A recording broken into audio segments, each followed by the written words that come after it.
Mare. Welcome on the Mind Your Biscuits pod. Thanks for having me, brother. I'm so excited. I'm a big fan, long time listener. Lo- it hasn't been out for that long. I've been listening for like a month. Long time. Long Long. time. I appreciate that. How have you been? I feel like it's been a lot going on, especially the new job. Yes, a new job. I just moved cities and I'm thriving, really. I'm really just like packing as many things into my social calendar as possible to try and kickstart a social life. So we've been busy. I love that. I love that. Okay, well, it relates to what I wanted to chat with you about today because of all the things that I've thought about, especially work related. I was like, Mare is a girl boss. She's that woman with drive, with ambition. I was so excited because I started thinking about like all these tips and tricks, and like sometimes we just get on like our phone calls or whatever and we just chat like life and business and all this stuff. So I thought, why not take our knowledge, minimal as it is, because I feel like we're, still whatever the word is they use, young in the work, young professionals. We're young I professionals. referred to myself as a corporate baby a couple days ago. I thought that was, I don't like that. yeah. Corporate baby sounds I'd gross. like you to call me that all the time. I'm not going to call you that anytime. But we are in our corporate infancy, that's for sure. Yes. I wanted to really focus on not about like getting the job because this is assumed you already have the job, and then it's not about finding your dream job. It's about standing out in the one that you already have. So I think maybe we should give some background context as to how we're gotten this job, what we did for college, like our business and stuff, and then go into like what has set us apart in the actual workforce. Yeah, sure. Okay. So let's see. We were roommates in college. We were both getting business degrees at the same time. Am I allowed to cuss on this show? Yeah, why not? We were the badass business queens of the business floor in Wyoming. Wow, it got a lot less cool. That got less cool when you said Cool. Wyoming. All right, so we both got our business degrees. Lucy, you got yours in HR. I got mine in entrepreneurship, and we both kind of split off into our different realms. I went and I started working for Amazon immediately as a manager at one of their warehouses, which was fun. Very quick. I was chucked into the fire, which was awesome. Like what, not a lot of people right out of school get to be put in charge of that many people right away. But definitely not a long-term thing if you value your sanity. So we got out of that eventually. I pivoted. Now we're in project management. I briefly worked for Paycom, and now I'm working for Spiro Health after Paycom did some layoffs. So Spiro Health is an addiction company, and I get to project manage for them by like opening clinics and miscellaneous, whatever the heck our CEO wants is what I do. I think we should clarify it is not promoting addiction. It is addiction recovery. I if you if that's what you assumed, that's on you. Yes, it's addiction It's recovery. addiction recovery. You said addiction and I feel like it's not clear. You guys do good things. Right, You you do do what you good. love, you know? That's how you Yeah, thrive at work. 100%. For me, I am not gonna name drop on here just cause I worry that someone from my work will find this. I do worry. So just putting that out there. If you Trash talking work. No, no, no. I'm not trash talking work, but I keep that part like a little more secret. Yes, HR is the realm that I went down. I worked for a logistics company in Dallas. I was their intern first, and then I got to learn about talent management, learning and development, corporate communications, and then I ultimately landed in the talent acquisition space, which was not in the recruiting realm. I was the one helping the recruiters, but I wasn't a recruiter myself, talking to candidates and whatnot. I was doing a lot of social media, back end stuff. And then I got impacted by layoffs as well. Holla, layoff sisters. Sister. And then now I have my new job in the automotive industry, which is the same type of stuff. I'm just helping the recruiters on the back end. And I kind of love it because then I am not talking to candidates all day, but I'm solving the recruiters' issues and they find a lot of joy and value from that. Like they are go, go, go in our industry. And so they want to have someone who can just be right there and help assist. That's kind of our background. Been to a few companies, a small handful, and they've ranged in size, I would say, from small to large, large to small in our cases. What do you think from your perspective, just you yourself at work and how you see people thrive at work in your teams that you're leading or in your peers and coworkers that you're interacting with? Man, I think like fit is such a big part of it. There are like the jobs themselves. I don't know, if you're the wrong person in the wrong job, you're just not going to have fun no matter how much you try and force it.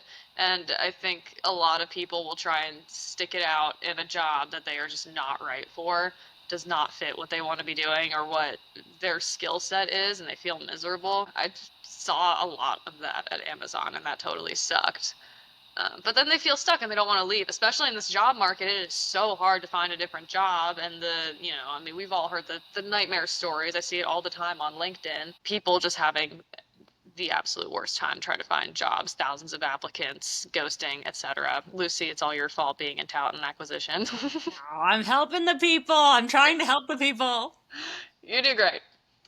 But I think that people that thrive at work have just found the right roles for themselves through luck or through, doing the work to figure out what they're supposed to be doing. Yeah, I think that's a really good point actually. I that was not on my list. That did not make it on my list, but when you said it, I said that makes a lot of sense. You mean skills and goals in terms of fitting with the company, not necessarily the company culture, which I do think company culture kind of matters, but not as much as your own internal like metrics, like what you want out of life. Yeah. When you say when you've worked your jobs, I feel like they've all kind of been in an office, probably all on the kind of similar 9 to 5. So it probably hasn't varied so much. And that works for some people. And like it works for me. I love that. You are born for the corporate I world. was born for the corporate world. I was in the warehouse at Amazon dreaming of my cubicle. I was making plans. I was like, I'm gonna have a plant. I'm gonna have an old lady who sits next to me that tells me all about her grandkids, and that's what I wanted. A lot of people that were passionate about where they were. They were like, yeah, I love going to a job where I'm moving all the time, so I don't have to really work out because my body is moving, always thinking. It's physical, and the schedule works better for some people, where it's longer hours for fewer days in the week. And when I worked at night shift, there were a lot of moms, and I don't know how. Like, so much respect for all the moms on night shift because they would work all night, go home, take their kids to school, and then sleep. Like, insane. But like that's what works for them in their schedule, and then they could prioritize their kids, which is what they want to be doing. I forget where I was going with that. What was the I question? the question was basically making sure that fit is what you want out of a job and not necessarily what maybe the company offers in terms of culture. Because I feel like sometimes company culture is a scam. In some instances, people like what company is going to say, "Yeah, we have horrible benefits and we will treat you very poorly." Yeah. Not many. And so to that extent, you really have to do some soul searching and see like what fits with who you are and what you want out of life. Okay, so that's actually a really good point. I love that. One of the ones that I had, maybe it's specific to my industry, but I don't think it is. It's having a sense of urgency. Mm. And I know that maybe other workplaces, it's the work is more methodical. You need to take your time with things. For my industry, being in the automotive industry, everyone needs things done yesterday. And so making sure that you also not only feel that sense of urgency, but can cascade and show that empathy toward others that you are working on a solution.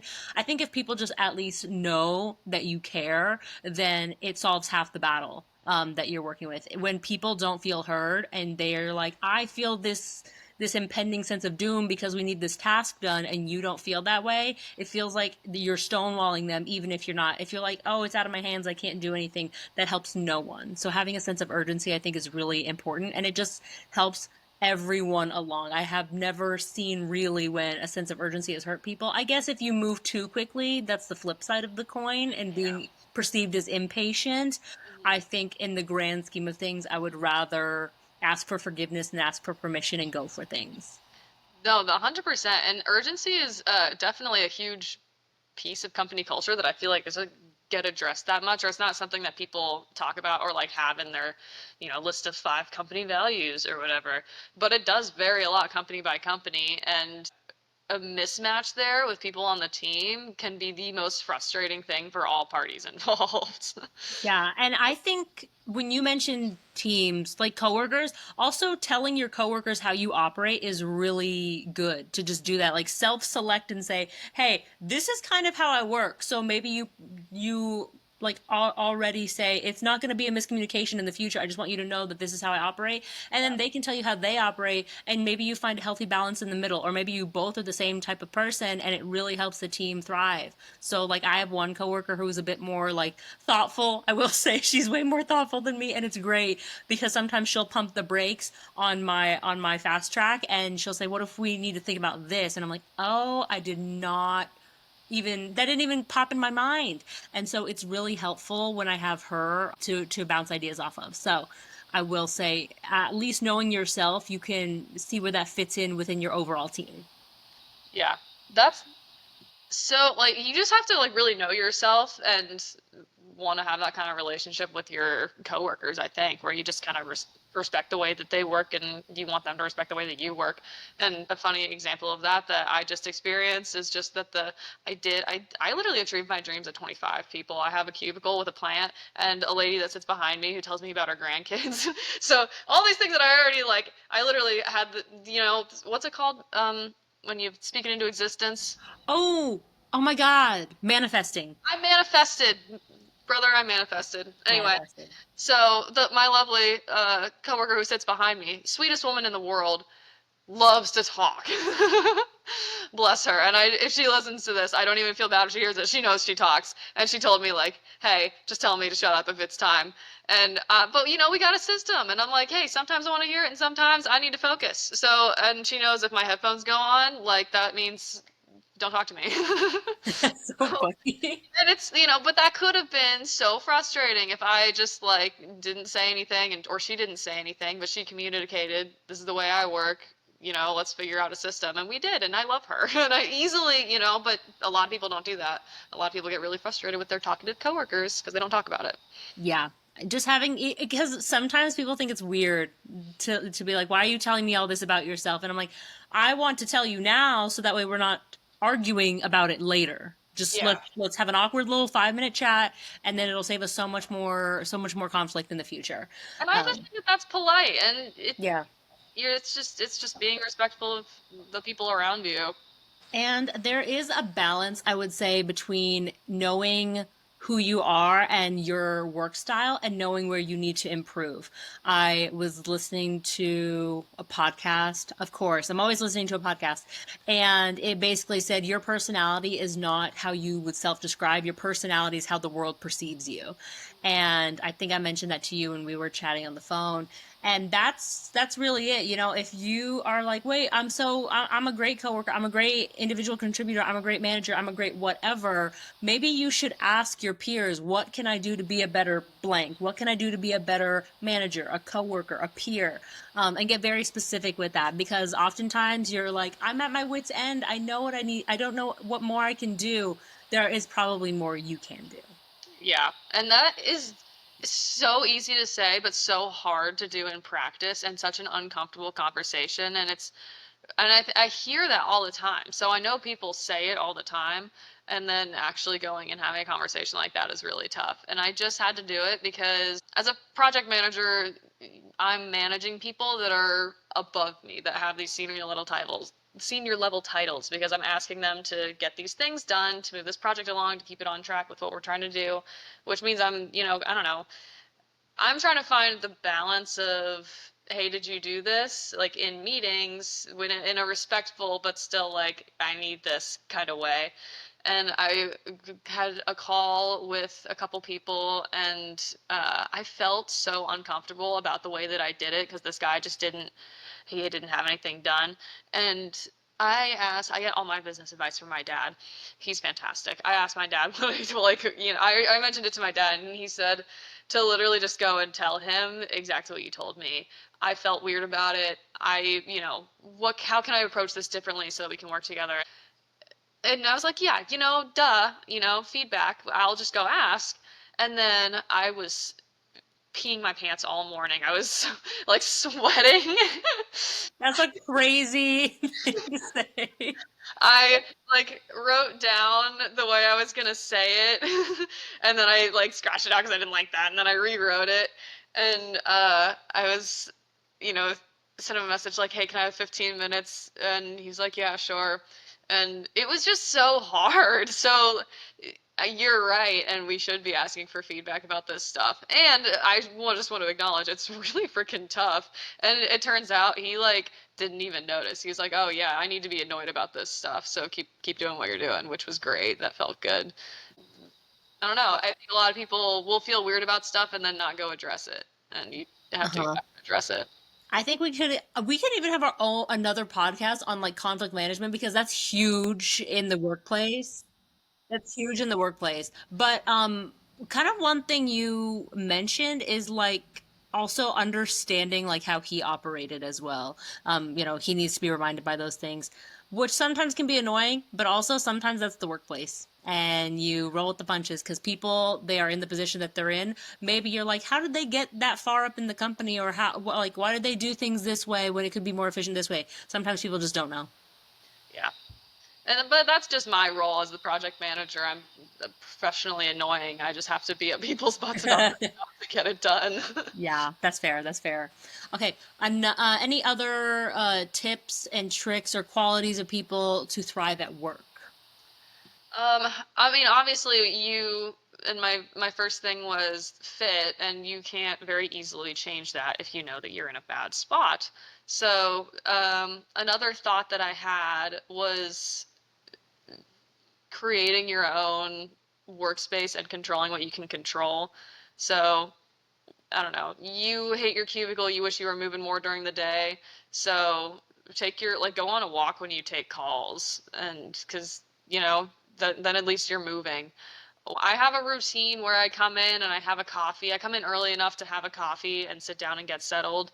And the routine makes me happy. When I was at Amazon, I I made a habit of at a certain point in the day going and having a conversation with somebody because it was the human connection that was one of the things that I really liked about it. So I made sure I was trying to do that every day. Uh, so I don't know, building habits that can make you enjoy it in the meantime while you're also trying to build skills to get somewhere else. Yeah. Modifying your environment is kind of a big one. I'm trying to think if I've ever done that because I maybe recently, so sometimes I find my focus just like drifting. There's so many tasks that I have to get done that suddenly there it's like analysis paralysis, like overwhelm. I don't know where to start, where to go. So one of the first things I do is just kind of write out an entire list of all the things and then I just put one at the top and then we go for it. And I use a Pomodoro timer online just to get through it. So it's like 20 Uh, minutes on, 5 minute break, 20 oh, minutes on, 5 minute break. And then it keeps repeating until the fourth break is like 15 minutes.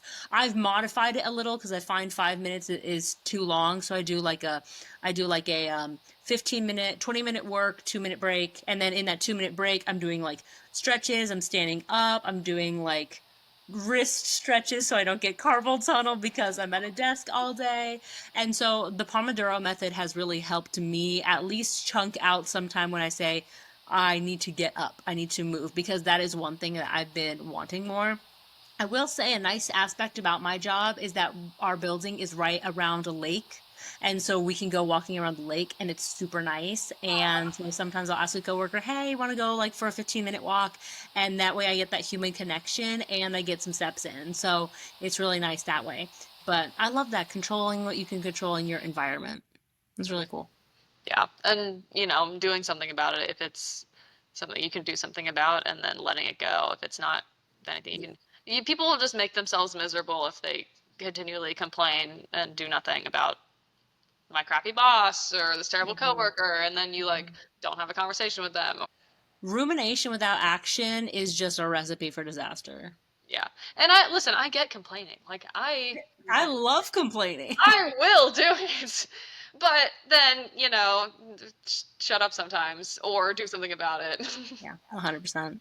One of the other things that I thought of was defaulting, having a default behavior to close the loop or put the ball in someone else's court. So I guess it kind of goes hand in hand with having a sense of urgency, but all the time I operate, and this is more of like the practical tips.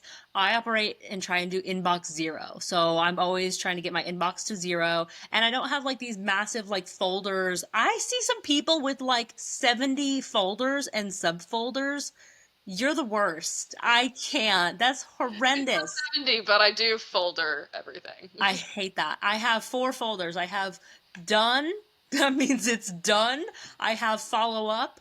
I can't remember what the other two were. Oh, one of them's resources, like if it's really important and I frequently need to reference it.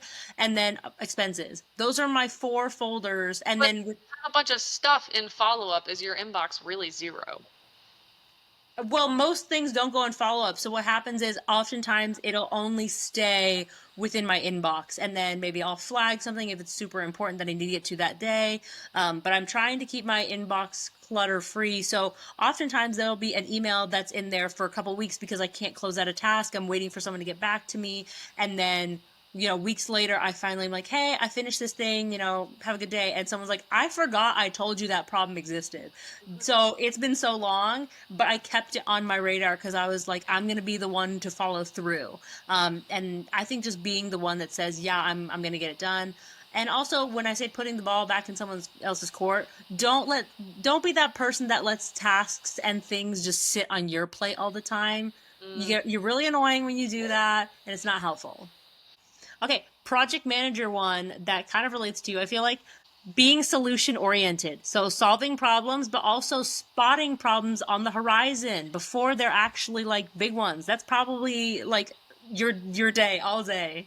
yes, yeah, it is. I feel like I haven't been in this role specifically long enough to be able to spot these issues and start taking them on, but that's the place I'm expected to grow into. The guy that was here before me was like a total superstar. He was just, oh my gosh, I've been trying to dig through his folders and they're insane. They're like, there's stuff going back years, and he's like, ideas for this, and here's all the contacts for this project, and I don't even know what that project is. So as I'm learning, I'm figuring out what everything is, and eventually I'll start noticing stuff and trying to create my own projects, which will be cool. But for now, I'm just learning and doing what I'm told a little bit. But I do get to kind of pick my own travel, which is fun. Because one of my projects that I'm working on is for a specific clinic here, and I just decided, I'm gonna like go there this week, and Ooh. I just told my boss like I'm gonna go there on Thursday. He's like, okay. He Oh doesn't my care. God, career woman. Career woman. I have two more tips, and then I have like actual practical habits. Okay. What are your tips as well? Okay, let's see. How else do we rock the workplace? Oh, you know what? I saw something super cute about just I don't know ways to be really well liked in the office, and there's a lot of weird psychological stuff that you can do to be liked in the office. Something that I heard or read online was a woman that like paid a compliment to everybody that she talked to, and everybody loved her, and it was always like really subtle, so she wasn't obnoxious about it, and she said it in a way that she actually meant it. She's actually paying you a compliment. She really thinks your shirt is adorable, and hey, your hair looks great tonight. Just or you were really well spoken in there. Like just hearing that, making people feel good around you all the time. Nobody wants to do favors or help out people that they don't like. So if you can set yourself up as a really positive influence in the office and make the people around you feel good, like that's just going to come back to you. And it doesn't take very much energy to just be sweet to people around you. Yeah, I would also say that I feel like we think these things. We think some positive thoughts every now and then, something that's been helpful. We've all thought it, but then there's always been that time when we haven't said it. And so just defaulting to, saying it out loud makes a huge difference. And if the prospect of, needing to be liked in the workplace doesn't land with people, you at least need advocates in the workplace. Yeah. And so that means, either, making some small connections in some way. You don't have to be friends with people, but just making sure that they know that you're a resource to them so they can be a resource to you is great.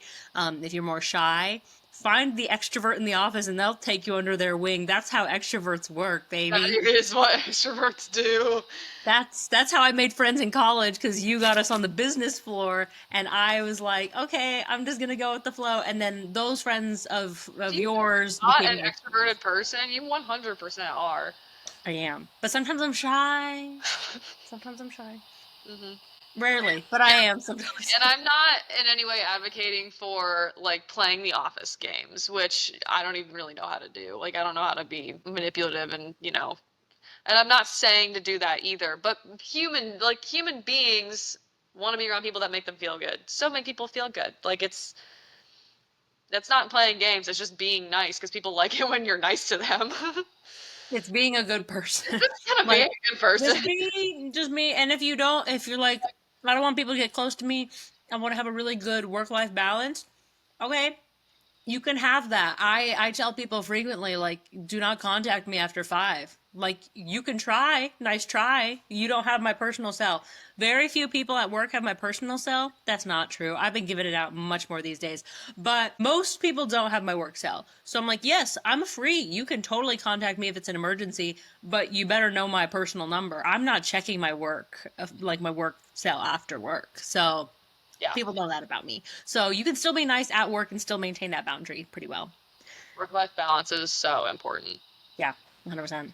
My last couple tips, and I wanted to get your opinion on them. One of them is obviously be curious and seek to understand.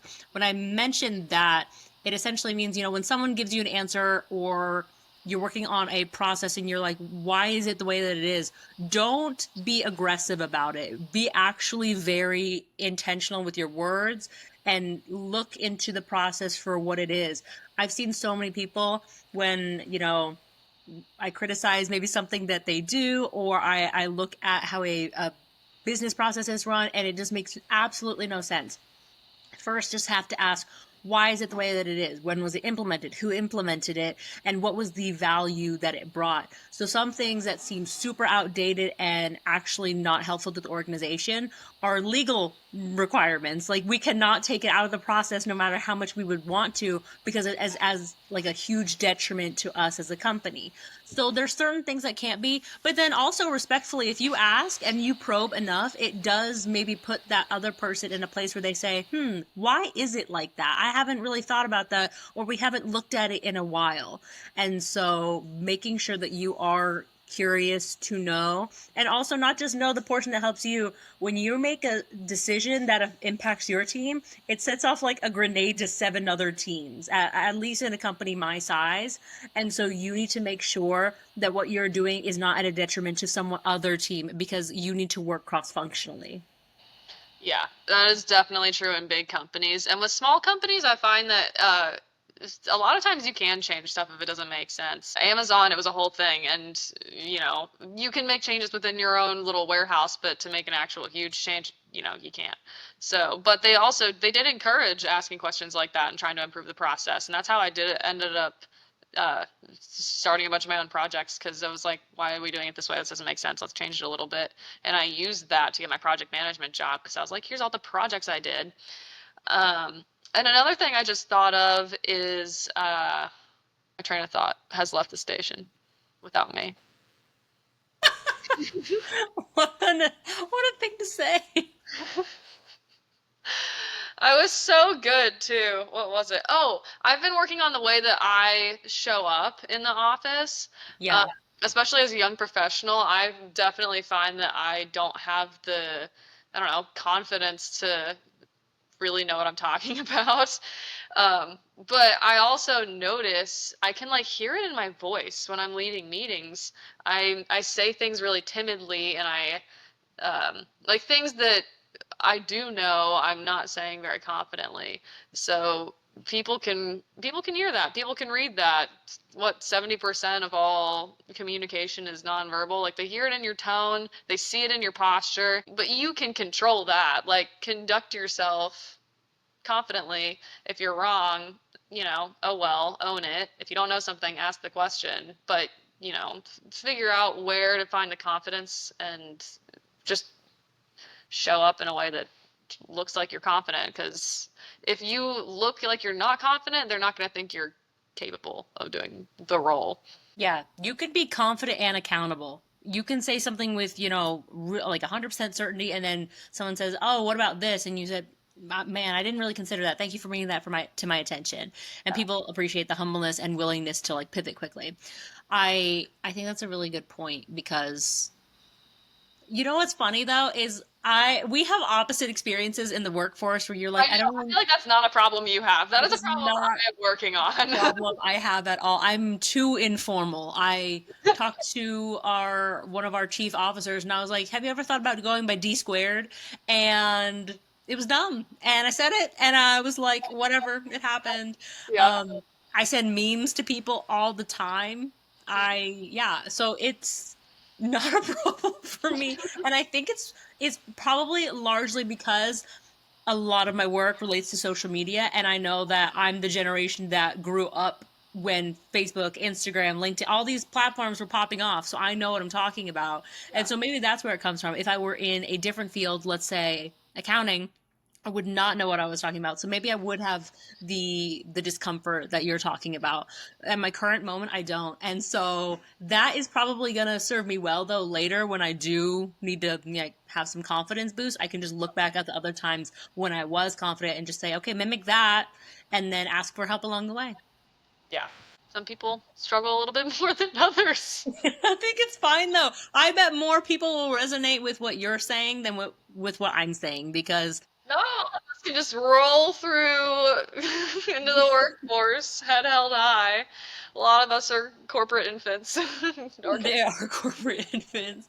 The episode that's getting released this Thursday actually, so this will be, the schedule is all over the place. But my friend Ekta and I talked about like how to remain unbothered, and it relates to my episode with James about like how like what they don't tell you about being an adult, and I just think everyone's winging it. So like we cannot be cocky, we cannot have an attitude or something like that because we're all winging it at the end of the day, and the day brings each day brings different challenges. So we just do the best we can.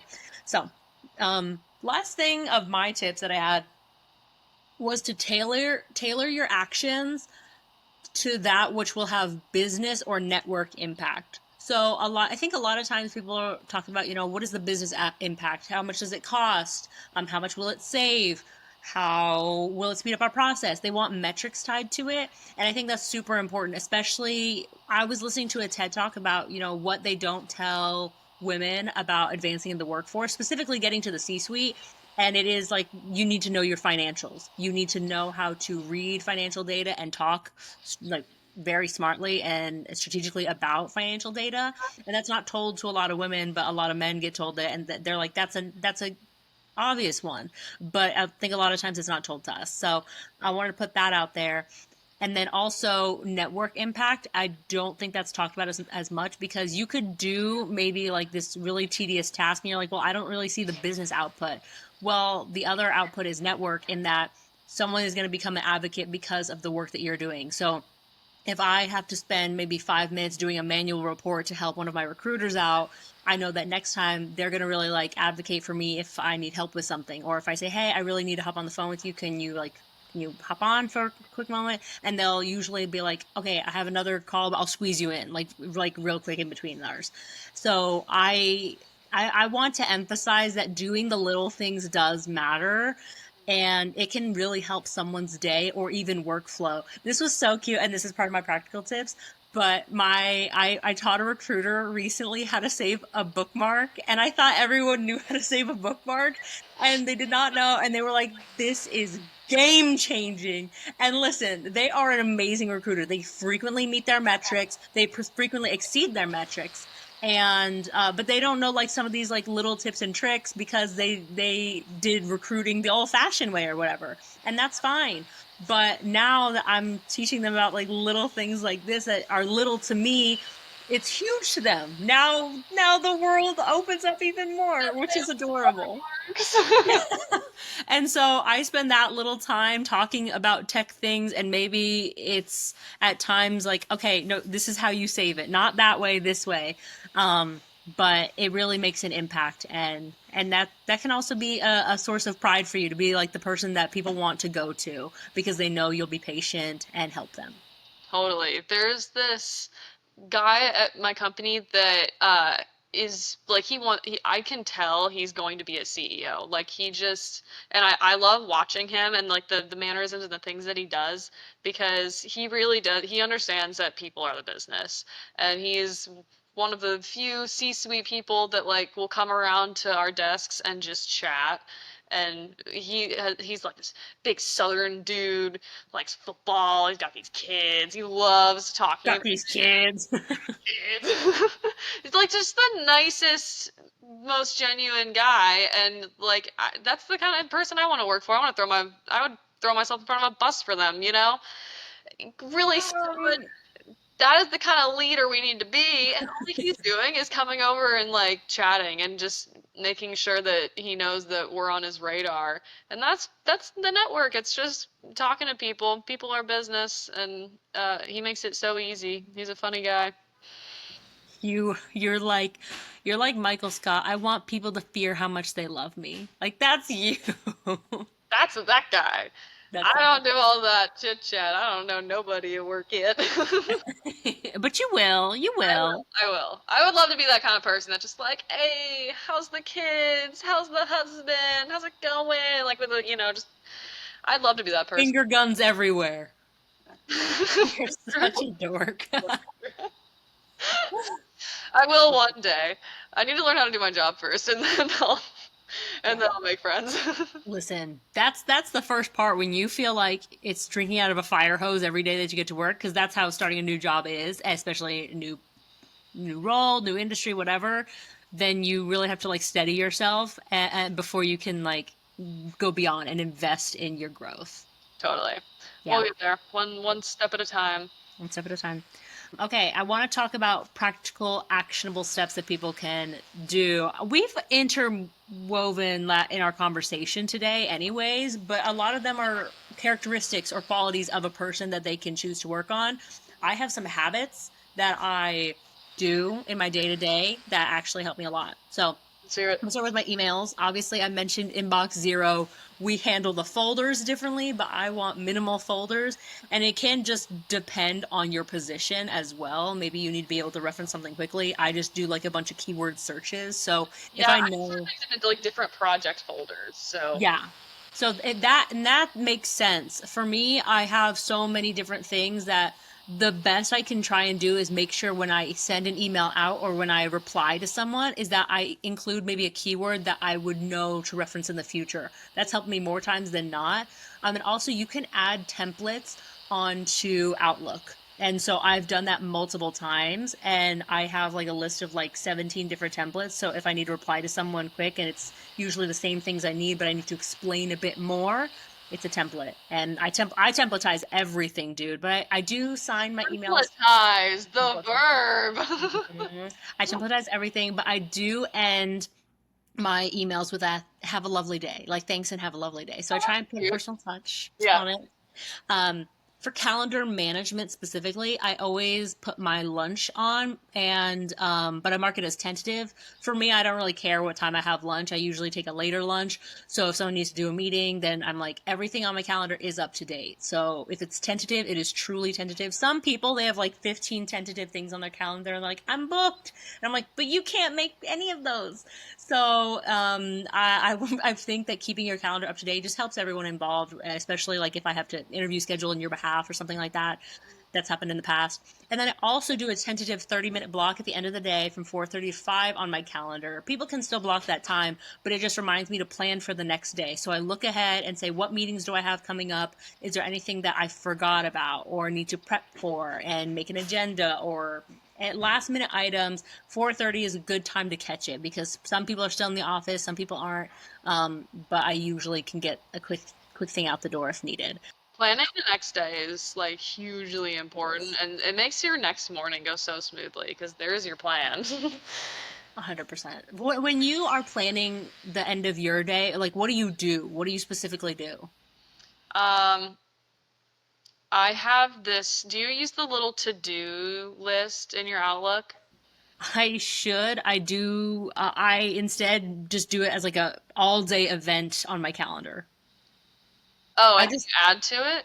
Yeah, and I just click on the top of my, I'll show you after this. Maybe Tristan, I can share it. Oh my gosh, I've never shared my screen God, on please here. Dude, this is share your crazy. screen on this podcast. Oh my gosh, please don't cancel me. Cancel. Cancel. I shouldn't show you my calendar, but but at the end of the day, I have this plan for the next day widget, Oh, and then I have all of my calendar items up here. So I click and I'd be like, reminder, and then I enter and put it in. Basically, I go on my calendar, and at the top, whatever day, especially if I'm in a meeting, someone will say, like, hey, next Thursday, like, we need to get this thing done. I'll go to next Thursday, I'll put the event on my calendar so that way I don't have to think about it. So I immediately get stuff out of my brain or out of my notes if possible and onto something else. It's like my second brain. So yeah. yeah, I do. I do something pretty similar. I've got that. I mean, you've got your whole list. I'll put on there like you can assign dates to stuff. So I'll assign dates to stuff and move it down. So if I'm preparing, I'm like, okay, I need to get these three things done tomorrow. I'll move them up and I'll star them. So Yeah. I just know that those are the things I'm starting with the next day. That's so smart. Another hack that a lot of people at my work have not realized, and so I'm trying to get the word out there, is that in Teams you can message yourself. And so you should pin your little message chat of yourself to the top and send yourself stuff. Do you know how often I take pictures of receipts, I send it to myself on Teams, and then I go into the physical like computer and I drag and drop for my expense report? There are so many people that I was talking to, they would email themselves the receipts and then have to download from their email and then have to upload it to their expense report. And I think that's such a waste of time. So if you ever think that something can be done faster, it probably can. You just gotta take some time to figure it out. Yeah. I also, because I get sent a ton of stuff, and I don't know if you do, but like just a ton of documents. And I know that if I just leave them in my emails, I'm gonna lose them. So I'll save them to wherever, and then I will respond to that email to myself, to my own email, and say, I put it here. I put it in this folder so that if I That's ever so am looking for smart. it and I find where it is in the emails, I have the note of where I put it. That is so smart, Mary. You're living in like 2030. I'm planning Wait, for my own dumbness in the future. I just know that I'm gonna lose it. that's fair. I think we overestimate how much we can remember, and I'm like, no, it's out the door. Like me at 5, it's out the door. So 100%. Goodbye. goodbye. Let's talk meetings real quick. Oh. In meetings, what do you do to optimize those? I like to, I'm a fidgeter, so I like to have a notebook and a copy so that I can always be doing something while people are talking. And when I was in school, I was drawing dinosaurs on my notebooks instead of taking notes. And in my meetings, I can no longer do that. It has been really difficult. So I need to, so I write, I take notes in cursive so people have a harder time seeing that I'm not paying attention. I'll write things, well, I am Ooh. paying attention. I just need to be doing something else. So God, if you read my notebook, it's like, I have to pee. My mouth tastes like coffee. Meredith, you should not be exposing yourself like this. I just and or if I don't want to be fidgeting, I'll have a coffee and I'll be holding my coffee and sipping my coffee. What this does is it gives my hand something to do that's not super distracting to everybody else in the room, um, and I can listen and do my fidgeting quietly and still listen. That is so smart, and I've never heard that. I've never heard that, and that's so brilliant. Some of mine go in with an agenda.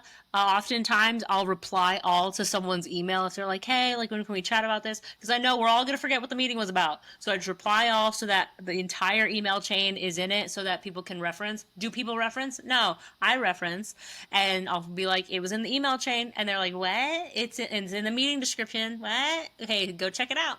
So I go in with an agenda. That way, everyone stays on track. I would also say have a good note taking system. I know at some point I need to get into digital notes, and I've dabbled in it every now and then. I love a physical planner. I don't know why. I like writing things down. And also, what I do is maybe I'll write some notes. If something needs to be done, I do like a big circle on the leftmost column, and then I'll color it in once it's done. So then if I really need to go through my notes and I'm like, what haven't I done? I quickly scan for the open circle. And then if all the open circles are closed, then I tab down the right corner of my notebook. So that way, at a glance, like this one, I can see, okay, how far behind am I? So sometimes I'm in back to back meetings for days and I can't come up for air. And then I frequently am like, okay, what actually needs to be done from here? And I can see how far behind I am. In digital planning, I feel like you don't get that. And so that's when I found myself starting to fall behind. If I physically have to see, oh, I'm 5 days behind this task that I said I would get done, then that really helps me. If you ever make the digital switch, I would recommend OneNote, especially if it works with Outlook, because you can pull all the meeting information really quickly. It pulls up all your meetings on the side and you can throw it in there so you can see who was in the meeting. And then it's got these cute little, like, I don't know, shortcuts. So like you can control one and it's this, control two and it's this, and you can make check boxes like this is a note where I have to do something. Or if I have a question, I can, really quickly shortcut a question mark. Here's a question that I have, and I can make sure that I get my questions answered before the end of the meeting, or highlight a definition of something. So it's, same thing. You've got your labels, and OneNote makes it really easy to label the kinds of stuff too. And then I can go through and just copy paste my to-dos into my Outlook calendar. I gotta try that. I have done OneNote in the past. My issue with OneNote, sometimes at random times it'll be like, we didn't save this page, and then I'll have to reload, and then it doesn't save my notes. And I'm not the only one. OneNote has never disrespected me like that. OneNote has disrespected me at least 3 times. And when it disrespects me, I don't use it anymore because then I feel like I can't rely on it. Most of my notes are not like super critical. I don't need to reference that often. But if it is, I need to know how to get it. And so I don't rely on OneNote right now. Maybe I need to try it again. I've been dabbling potentially in Notion because I use Notion for like when I onboarded at my company, I wrote down everything in Notion. I wrote down all the processes, who to go to, where to go, the templates that I needed, and that helped me so much when I first started. Just always having something to reference, and IT was cool with it because What is what Notion? I don't know what you don't Notion. know Notion, girl, get on that. Not sponsored because no one listens to this, but I love. I don't know.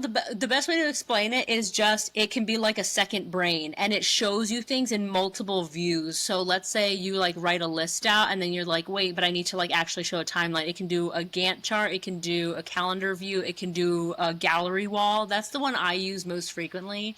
I'll see if I can pop it up and like show you how my personal one is. Is it a project management system? No, but they have a lot of project management tools. I'm gonna try and screen share again. Oh God. 2025 vision, like I had a calendar view here, but then I can also set it to status view, list Oh, bubble. that is so cute. Haven't looked at this in a hot minute actually. You can do like different, you can like change some things around. There are people who have invested in this, dude. That's what I do. I use Notion. Honestly, if you've never done it, play around with it. Like it was life changing for me. I will have to give it a Especially shot. in the work. Yeah. So I would say that. And then lastly, so we have a good note taking system, whatever works. I do need to get into the digital space because eventually I'll want to like cross reference notes and different things, keyword search. I Um, have both. Because I've got my notebook, but all the important stuff does get transferred to my computer. yeah. And then last one is follow up concisely. If I have to follow up, I want to do what I say I'm going to do. I keep it like exquisitely short as possible. People do not care about your writing. People do not care about your message. You need to keep it short and concise. Otherwise, people will not read it. And then eventually you're like, why haven't you done this thing for me? It's because you gave them a saga and they don't want to read it. So make it short, sweet, to the point, and like call out their names if they need to do something specific. 100%. And I just caught myself doing that the other day. I was giving a project update and it was getting really long.